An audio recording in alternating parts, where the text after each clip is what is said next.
हाँ जी व्यूअर्स, अस्सलाम वालेकुम। बिस्मिल्लाहिर्रहमानिर्रहीम। ये देखें कि मैंने आपको सामने कमीज़ रखी है।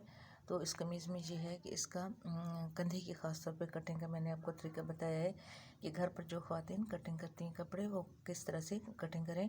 तो ये है कि ये तीरा जितना हमारा होगा, अब इसका 7.5 इंच तीरा है तो इसको भी यहाँ से 7.5 इंच आप गिरा लें और उसके बाद आप कंधे की कटिंग करने के बाद फिर यहाँ से 1 इंच यहाँ से गिरा के इसकी तिरछी कटिंग कर दें। तो इस तरह से आपकी जो कंधे की फिटिंग है वो बहुत ही खूबसूरत आएगी। अब उसमें दूसरी चीज़ जो मैंने आपको बतानी है वो ये है कि जहाँ से आप ये बैक कटिंग है, ये मैं आपको जो दिखा रही हूँ ये बैक साइड की कटिंग है। और ये जो मैंने शर्ट का जो सीधी साइड ऊपर रखी है इसलिए कि आपको इसकी समझ आए कि बैक के कहाँ पे जा रहा है और फ्रंट कहाँ पे। तो आपने फ्रंट जो कटिंग करनी है बाजू की कमीज़ की वो इस तरह से करनी है।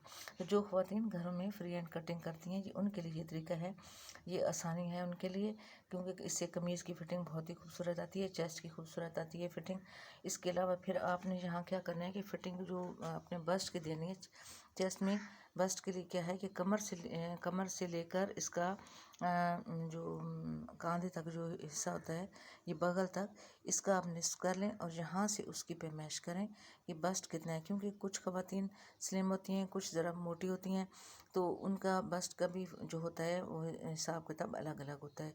तो आपने ये देख लेना है कि कमीज़ की बेहतरीन फिटिंग के लिए कि बस्ट का जो है वो कितना होना चाहिए फासला, और इसको फिर आपने जहाँ से निशान लगा के कमर तक ले आना है और उस हिसाब से उसकी कटिंग आप करेंगी तो आपकी कमीज़ बहुत खूबसूरत होगी और वो पीछे की तरफ भी नहीं ढलकेगी। ये चीज़ की फ़िटिंग और गले की फ़िटिंग सही हो तभी कमीज़ जो होती है वो सही रहती है, वरना बार बार वो गला पीछे की तरफ जाता है और उससे जो पहनने वाले बंदा होता है वो कंफर्टेबल फील नहीं करता।